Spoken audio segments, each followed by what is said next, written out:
क्या हो अगर आपको ये पता चले कि आप जो दवाइयाँ खाते हैं किसी डॉक्टर के प्रिस्क्रिप्शन पे, वो आपको ठीक नहीं बल्कि और बीमार कर रही है।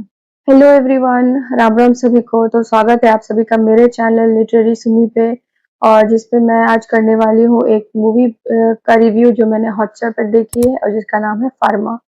एक ऐसी वेब सीरीज जो आपको फार्मा कंपनी के अगली साइड्स को दिखाती है, और ये भी दिखाती है कि कैसे डॉक्टर्स और फार्मा कंपनी के एग्जीक्यूटिव्स के साथ साठ-गांठ मिला करके पेशेंट्स को वो दवाइयाँ बेचते हैं, जो उन्हें और बीमार करती है।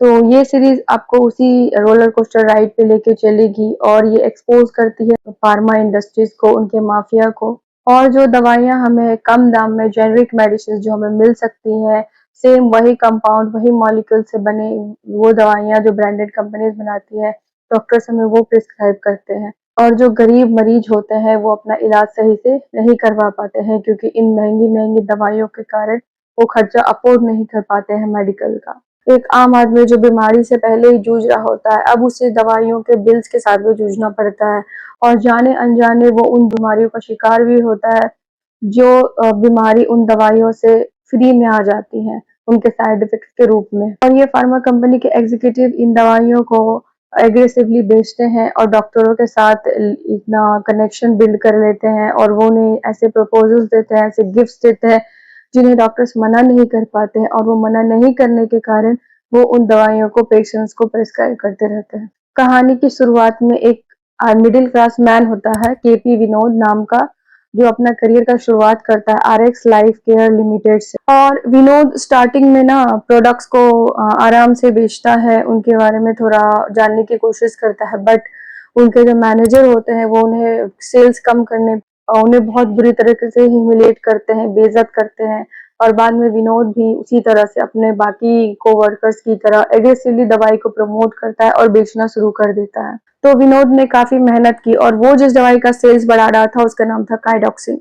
और ये काइडोक्सिन दवाई जो है वो प्रेग्नेंट लेडीज के लिए था, और अंत में उसने काइडोक्सिन को बहुत ज्यादा सेल कर चुका था, इसीलिए वो बहुत ही ज्यादा अच्छा एम्प्लॉय का उसे अवार्ड मिला, और वो थोड़ा प्रमोट होकर बहुत अच्छे लेवल पे भी चला गया था। बट एक डॉक्टर की, डॉक्टर जानकी, जिनके साथ केपी विनोद का थोड़ा एक्स्ट्रा कंपैशन और फ्रेंडशिप बिल्ड हो गया था, जिसके कारण डॉक्टर जानकी एक ट्रू डॉक्टर, ऑनेस्ट डॉक्टर थी, जिनको इस दवाई के साइड इफेक्ट्स बारे में पता चला, क्योंकि उन्होंने अपने एक नर्स को भी ये दवाई प्रिस्क्राइब की थी। उन्हें इस दवाई के साइड इफेक्ट्स के बारे में पता चलता है, और वो केपी विनोद को कांटेक्ट करती हैं और उनको इन सब चीजों के बारे में बताती हैं। ऐसे जो उन्होंने डॉक्यूमेंट्स कलेक्ट किए थे, एविडेंसेस कलेक्ट किए थे, वो केपी विनोद को दिखाती हैं, जिससे कि क्या होता है ना, केपी विनोद गिल्ट में चला जाता है। वो खुद से भी इस चीज को इन्वेस्टिगेट करता है, एंड उसे पता चलता है कि ये बात बिल्कुल सही है। इस चीज को सुधारने का वो प्रण लेता है, और इसी के साथ जैसे उसे पता चलता है ना कि ये दवाई इतनी हार्मफुल है और इससे बच्चों में डायबिटीज हो रही है, और डायबिटीज के कारण और आगे बहुत बुरी बुरी बीमारियां उसे हो सकती हैं, तो वह एक कॉर्पोरेट पॉन से एक विसल ब्लोअर का काम करता है, और वो उन लोगों के साथ जाके मिल जाता है जो इस फार्मा के अगेंस्ट केस लड़ रहे होते हैं। और एक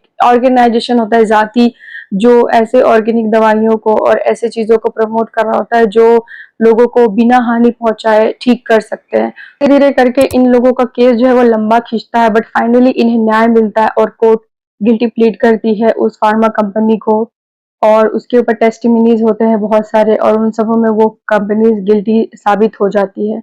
ये आपको कहीं ना कहीं थोड़ा सा इंगेज करके रखती है, और क्योंकि ये मलयालम सीरीज है तो इसको हिंदी में डब्ड करके मिलेगा आपको हॉटस्टार पे। इस सीरीज में ना केपी विनोद की जर्नी को बहुत अच्छे से दिखाया गया है। एक नर्वस एम्प्लॉय से एक एक्सलेंट सेल्स मैन बनता है वो, उसके बाद वो बिना डरे स्ट्रॉन्ग विल पावर के साथ इसके सिस्टम के अगेंस्ट भी जाता है, तो उसका कैरेक्टर डेवलपमेंट बहुत ज्यादा अच्छा आपको देखने को मिलेगा। और ये एक स्लो बर्न वेब सीरीज है जो आपको हिंदी में हॉटस्टार पर मिल जाएगी, और मुझे तो ये सीरीज काफी अच्छी लगी। अगर आपको रियल सिनारियो बेस्ड कुछ ड्रामा देखना है और फार्मा से रिलेटेड अगर आपने अब तक कुछ भी नहीं देखा है, ये बिल्कुल ही नया लगेगा आपको, क्योंकि इस टॉपिक पे बहुत कम फिल्में बनी है, और ये टॉपिक बिल्कुल ही नया है एक्सप्लोर करने के लिए। इसमें अगर ये चीज आपको देखने को मिलती है तो बहुत ही अच्छी चीज है। मैं इसे दूंगी 7 आउट ऑफ 10 स्टार। और आपको भी ये सीरीज देखनी चाहिए। अगर आपने देख रखी है तो मुझे कमेंट में बताइए। तब तक के लिए बाय बाय, थैंक यू।